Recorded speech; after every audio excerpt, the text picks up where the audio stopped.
Kovai astro நேயர்களுக்கு வணக்கம். ஜனவரி 2025 வெள்ளிக்கிழமை 17ஆம் தேதி.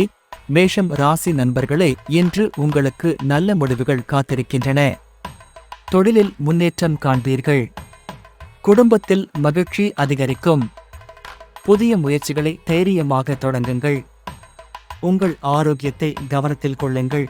ரிஷபம் ராசி நண்பர்களே, சிறிய பொருளாதார சிக்கல்கள் வரலாம், ஆனால் உங்கள் முயற்சியால் அவை சரியாகும். குடும்பத்தில் அமைதி நிலவும். தேவையற்ற செலவுகளை தவிர்க்கவும். உறவுகளை மதித்து நடந்து கொள்ளுங்கள். மிதுனம் ராசி நண்பர்களே, தொழிலில் முன்னேற்றத்திற்கான சூழ்நிலைகள் வரும். நண்பர்கள் மற்றும் உறவினர்களிடமிருந்து உதவி கிடைக்கும். உங்கள் திட்டங்களை தைரியமாக செயல்படுத்துங்கள். ஆரோக்கியமான வாழ்க்கை முறையை பின்பற்றுங்கள். கடகம் ராசி நண்பர்களே, குடும்பத்தில் உங்கள் முயற்சிக்கு ஆதரவு